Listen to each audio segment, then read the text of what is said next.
ಬಾಯಿ ಮುಚ್ಕೊಂಡು ಕುತ್ಕೊಳ್ಳಲ್ಲ ಅಂತ ಅನ್ಬೇಕು. ನೀನ್ ಯಾವನೋ ಹೇಳಕ್ಕೆ? ಬಾಯಿ ಮುಚ್ಕೊಂಡು ಕುತ್ಕೊಳ್ಳ ಅನ್ಬೇಕು.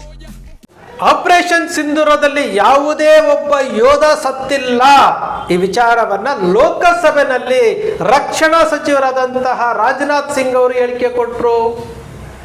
ಇವತ್ತು ಹುತಾತ್ಮರಾದಂತಹ 6 ಜನ ಯೋಧರ ಹೆಸರುಗಳನ್ನ ಅಲ್ಲಿ ಕೆತ್ತಿಸ್ತಾರೆ.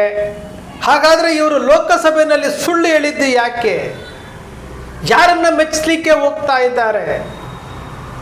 ಈ ದೇಶವನ್ನ ಮುನ್ನಡೆಸಬೇಕಾದಂತಹ ಪ್ರಧಾನ ಮಂತ್ರಿಗಳು, ಈ ದೇಶವನ್ನ ಮುನ್ನಡೆಸಬೇಕಾದಂತಹ ರಕ್ಷಣಾ ಸಚಿವರು ಈ ರೀತಿ ಸುಳ್ಳು ಹೇಳೋದ್ರಿಂದ ಯಾವ ಲಾಭ ಇದೆ? ಇಲ್ಲಿ ಯೋಧರು ಹುತಾತ್ಮರಾಗಿದ್ದಾರೆ. ಆ ಹುತಾತ್ಮರಾದಂತಹ ಯೋಧರಿಗೆ ನಾವು ಗೌರವ ಸಲ್ಲಿಸುವಂತಹ ಅವಕಾಶವನ್ನು ಈ ಸರ್ಕಾರ ಕೊಟ್ಟಿಲ್ವಲ್ಲ. ಯಾಕೆ ಈ ಸರ್ಕಾರ ಯಾವುದನ್ನ ಮುಚ್ಚಿಡ್ತಾ ಇದೆ? ಇವತ್ತು ಭಯೋತ್ಪಾದನೆ ಇಲ್ಲ, ಉಗ್ರರ ಚಟುವಟಿಕೆಗಳನ್ನೇ ಇಲ್ಲ ಅಂತ ಹೇಳ್ತಾ ಇದ್ದಂತಹ 12 ವರ್ಷಗಳಲ್ಲಿ ಉರಿ ಆಗಿರ್ಬೋದು, ಪಠಾನ್ಕೋಟ್ ಆಗಿರ್ಬೋದು, ಪುಲ್ವಾಮಾ ದಾಳಿ ಆಗಿರ್ಬೋದು, ಪೆಹಲ್ಗಾಮ್ ದಾಳಿ ಆಗಿರ್ಬೋದು, ಮೊನ್ನೆ ದೆಹಲಿ ಸ್ಫೋಟ ಆಗಿರ್ಬೋದು, ಇವೆಲ್ಲ ಆಗ್ತಾ ಇರುವುದು ಏನು? ಯಾರ ಕಣ್ಣನ್ನು ಒರೆಸ್ಲಿಕ್ಕೆ ಹೋಗ್ತಾ ಇದ್ದೀರಿ? ಯಾರ ಕಣ್ಣನ್ನು ಮುಚ್ಚಿಸೋದಿಕ್ಕೆ ಹೋಗ್ತಾ ಇದ್ದೀರಿ? ಲೋಕಸಭೆಯಲ್ಲಿ ಈ ವಿಚಾರ ಪ್ರಸ್ತಾಪ ಆಗಿದೆ ಅಂತಂದ್ರೆ ಅದರ ರೆಕಾರ್ಡಲ್ಲಿ ಸಾಕ್ಷಿ ಆಗುವಂಥದ್ದು. ಯಾತಕ್ಕೆ? ಈ ದೇಶವನ್ನ ಏನು ಮಾಡಲಿಕ್ಕೆ ಹೊರಟಿದ್ದಾರೆ ಇವರು? ಇವತ್ತಿನವರೆಗೂ ಪುಲ್ವಾಮಾದಲ್ಲಿ ಆದಂತಹ ದಾಳಿಯಲ್ಲಿ 40 ಜನ ಸೈನಿಕರು ಹುತಾತ್ಮರಾದರು. ಇವತ್ತಿನವರೆಗೂ ಆ RDX bomb 350 kg RDX bomb ತಂದಂತಹ ವ್ಯಕ್ತಿ ಯಾರು ಅಂತ ಪತ್ತೆ ಆಗಿಲ್ಲ. ಪೆಹಲ್ಗಾಮಲ್ಲಿ ಏನೋ ಬಂದು ಪ್ರವಾಸಿಗರಿದ್ದಂತಹ ಜಾಗದಲ್ಲಿ ಉಗ್ರಗಾಮಿಗಳು ಸಾಯಿಸಿ ಮತ್ತೆ ಉಗ್ರಗಾಮಿಗಳು ಹೋಗ್ತಾರೆ. ಆ ಉಗ್ರಗಾಮಿಗಳು ಹೇಗೆ ಬಂದ್ರು ಅಂತ ಗೊತ್ತಿಲ್ಲ, ಹೇಗೆ ಹೋದ್ರು ಅಂತ ಗೊತ್ತಿಲ್ಲ. ಅದನ್ನ ಆಪರೇಷನ್ ಸಿಂಧೂರ ಅಂತ ಹೆಸರಿಟ್ಕೊಂಡು ಸಿಂಧೂರದ ಟೈಟ್ಲ್ ಕೊಟ್ಕೊಂಡು ಇವರು ಪಾಕಿಸ್ತಾನ ಮೇಲೆ ಯುದ್ಧ ಮಾಡ್ತೀನಿ ಅಂತ ಹೋಗ್ತಾರೆ. ಟ್ರಂಪ್ ಹೇಳ್ದ ಅಂತೇಳಿ ವಾಪಸ್ ಬರ್ತಾರೆ. ಯಾವುದಿದು?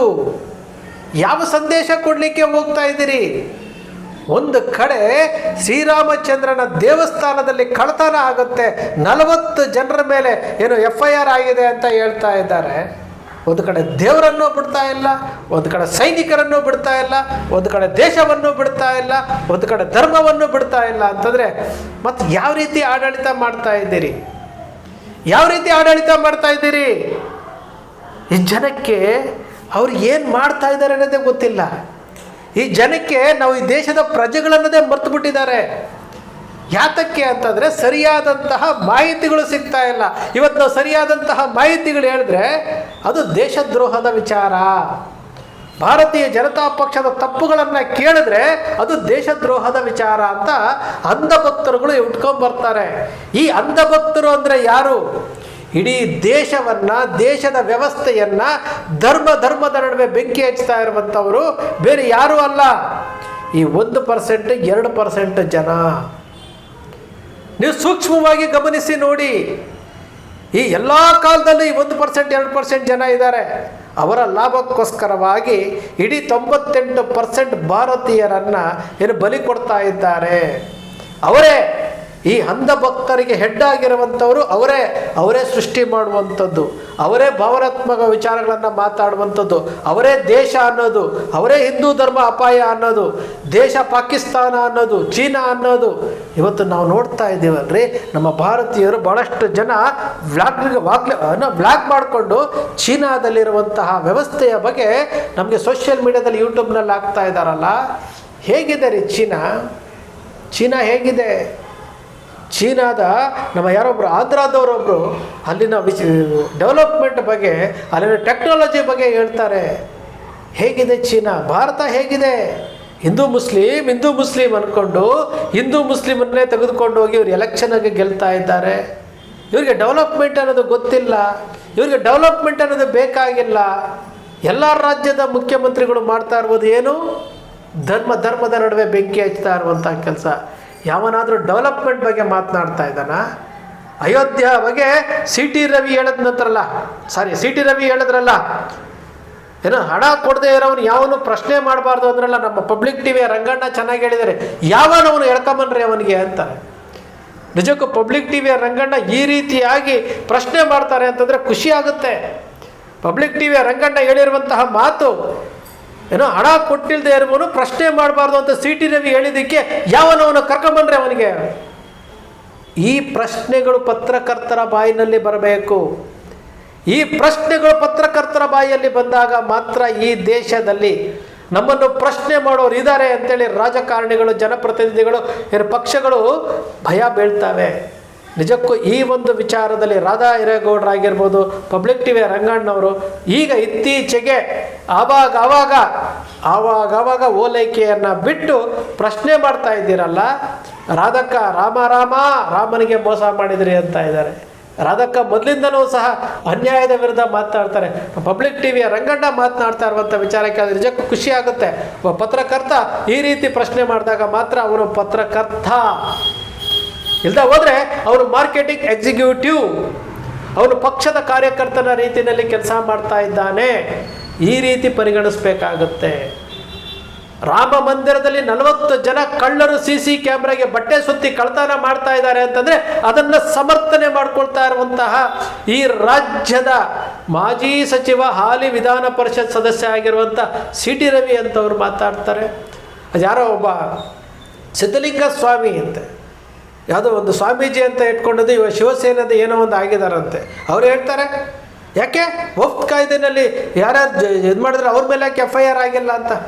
ಅರೆ, ರಾಮನ ದೇವಸ್ಥಾನದಲ್ಲಿ ಕಳ್ತನ ಮಾಡಿರೋರ ಬಗ್ಗೆ ಮಾತಾಡ್ರಪ್ಪ ಅಂತಂದರೆ ವಕ್ಫ್ ಕಾಯ್ದೆ ಕೊಟ್ಟೋದ್ರು. ಯಾಕೆ, ಏನು ತಿಂತಾ ಇದ್ರಿ ನೀವೆಲ್ಲನೂ? ಅವತ್ತೆಲ್ಲ ಇದಾಯ್ತಲ್ಲ ಬಿಜಾಪುರದಲ್ಲಿ ಯತ್ನಾಳವರು, ಚಕ್ರವರ್ತಿ ಸೂಲಿಬೆಲೆ ಇವರೆಲ್ಲ ಮಾತಾಡಿ ಭಾಷಣ ಮಾಡಿ ಹೋದ್ರಲ್ಲ, ಏನಾದರೂ ಫಾಲೋ ಅಪ್ ಮಾಡಿದ್ರ ವಫ್ತ್ ಬಗ್ಗೆ? ಯಾರೂ ಮಾಡಲಿಲ್ಲ. ಯಾಕೆ? ಅಷ್ಟೇ, ವೇದಿಕೆ ಸಿಕ್ತು, ಬೈಕಲ್ಲಿ ಮಾತನಾಡ್ತೀರಿ. ನಿಮಗೆ ಕಿಂಚಿತ್ತಾದರೂ ದೇವರುಗಳ ಮೇಲೆ ಅಭಿಮಾನ ಇದ್ದರೆ, ಧರ್ಮದ ಬಗ್ಗೆ ಅಭಿಮಾನ ಇದ್ದರೆ ನ್ಯಾಯವನ್ನು ಕೇಳ್ತೀರಿ. ಇವತ್ತು ಯೋಗಿ ಆದಿತ್ಯನಾಥ್ ರಾಜೀನಾಮೆ ಕೊಡಬೇಕಾಗಿತ್ತು, ನೈತಿಕ ಹೊಣೆ ಹೊತ್ತು ರಾಜೀನಾಮೆ ಕೊಡಬೇಕಾಗಿತ್ತು. ಆದರೆ ಆ ಕೆಲಸ ಮಾಡಲೇ ಇಲ್ಲ ಆ ವ್ಯಕ್ತಿ ಇನ್ನೂ ಸಹ ಭಾವನಾತ್ಮಕ ವಿಚಾರಗಳ ಬಗ್ಗೆ ಮಾತನಾಡ್ತಾ ಇದ್ದಾರೆ. ರಾಮನ ದೇವಸ್ಥಾನದಲ್ಲಿ ಕದ್ದಿರುವಂಥವರು, ಆ ರಾಜ್ಯವನ್ನು ಆಳ್ತಾ ಇರುವಂಥವರು, ಈ ದೇಶವನ್ನು ಆಳ್ತಾ ಇರುವಂಥವರು, ಪೂಜೆಯಲ್ಲಿ ಭಾಗವಹಿಸಿದಂಥವರು, ಇವರು ಉತ್ತರ ಕೊಡಬೇಕಲ್ವಾ? ಇವರು ಉತ್ತರ ಕೊಡಬೇಕಲ್ಲ. ಅಲ್ಲೆಲ್ಲೋ ಹೋಗಿ ಯಾವುದೋ ದೇಶದಲ್ಲಿ ಆಮೆಗಳಿಗೇನೋ ಊಟ ಹಾಕ್ತಾ ಇದ್ದಾರಂತೆ ನಮ್ಮ ದೇಶದ ಪ್ರಧಾನಮಂತ್ರಿಗಳು. ತರಾತುರಿನಲ್ಲಿ ರಾಮ ಮಂದಿರ ಕಟ್ಟದಂಥವರು, ಆಪರೇಷನ್ ಸಿಂಧೂರದಲ್ಲಿ ಯೋಧರೇ ಸತ್ತಿಲ್ಲ ಅಂತ ಸುಳ್ಳು ಹೇಳಿದಂಥವರು, ಇವರು ದೇಶವನ್ನು ಮುನ್ನಡೆಸ್ತಾ ಇರುವಂಥವರು. ಪ್ರಶ್ನೆ ಮಾಡಬೇಕಲ್ಲ. ಪ್ರಶ್ನೆ ಮಾಡುವಂತಹ ಕೆಲಸ ಪ್ರಜೆಗಳು ಮಾಡಬೇಕಲ್ಲ. ಈ ಪ್ರಜೆಗಳು ಪ್ರಶ್ನೆ ಮಾಡಬೇಕು ಅಂತಂದರೆ ಮಾಧ್ಯಮದವರು ಇರುವಂಥ ಸತ್ಯವನ್ನು ಹೇಳಬೇಕಲ್ಲ. ಆ ಕೆಲಸವನ್ನು ಈಗ ಪಬ್ಲಿಕ್ ಟಿವಿಯ ರಂಗಣ್ಣ ಮಾಡ್ತಾ ಇದ್ದಾರೆ. ನಮ್ಮ ಕನ್ನಡದಲ್ಲಿ ಅಲ್ಲೊಂದು ಅಲ್ಲೊಂದು ಒಂದಷ್ಟು ಸ್ಯಾಟಲೈಟ್ ಚಾನಲ್ಗಳು ಉಟ್ಕೊಂಡಿದ್ದಾವೆ. ಈಗ ಒಂದಷ್ಟು ಜನ ಹೆಣ್ಣುಮಕ್ಕಳು ದಿವ್ಯಾ ಮಲ್ನಾಡ್ ಆಗಿರ್ಬೋದು, ರಾಧಕ್ಕ ಆಗಿರ್ಬೋದು, ಗಟ್ಟಿಯಾಗಿ ಕೇಳ್ತಾ ಇದ್ದಾರೆ. ಅವರಿಗೆ ಒಂದು ಹ್ಯಾಟ್ಸ್ ಆಫ್ ಹೇಳೋಣಂತೆ. ಈ ದೇಶ ಇವತ್ತು ಹಾಳಾಗ್ತಾ ಇರ್ಬೋದು ಈ ಜನಪ್ರತಿನಿಧಿಗಳಿಂದ, ಈ ದೇಶ ಹಾಳಾಗ್ತಾ ಇರ್ಬೋದು ಈ ರಾಜಕಾರಣಿಗಳಿಂದ.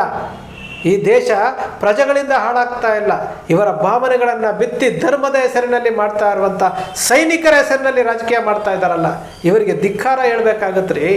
ಪ್ರತಿಯೊಬ್ಬರು ಧಿಕ್ಕಾರ ಹೇಳಬೇಕಾಗತ್ತೆ. ಸ್ನೇಹಿತರೆ, ನಿಮ್ಮ ಅಕ್ಷರ ಮೀಡಿಯಾ ಸೃಷ್ಟಿ ಮಾಡೋದಿಲ್ಲ, ಕಲ್ಪನೆ ಮಾಡೋದಿಲ್ಲ, ವಾಸ್ತವದ ವಿಚಾರವನ್ನು ವಿಶ್ಲೇಷಣೆ ಮಾಡುತ್ತೆ. ನಿಮ್ಮ ಅಕ್ಷರ ಮೀಡಿಯಾದ ವಿಶ್ಲೇಷಣೆ ನಿಮ್ಗೆ ಇಷ್ಟ ಆಯಿತು ಅಂದರೆ ಸಬ್ಸ್ಕ್ರೈಬ್ ಆಗಲಿಲ್ಲ ಅಂದರೆ ಸಬ್ಸ್ಕ್ರೈಬ್ ಮಾಡ್ಕೊಳ್ಳಿ. ಪಕ್ಕದಲ್ಲಿ ಕಾಣುವಂಥ ಬೆಲ್ ಐಕಾನ್ ಪ್ರೆಸ್ ಮಾಡಿ, ಶೇರ್ ಮಾಡಿ, ಪ್ರೋತ್ಸಾಹ ನೀಡಿ.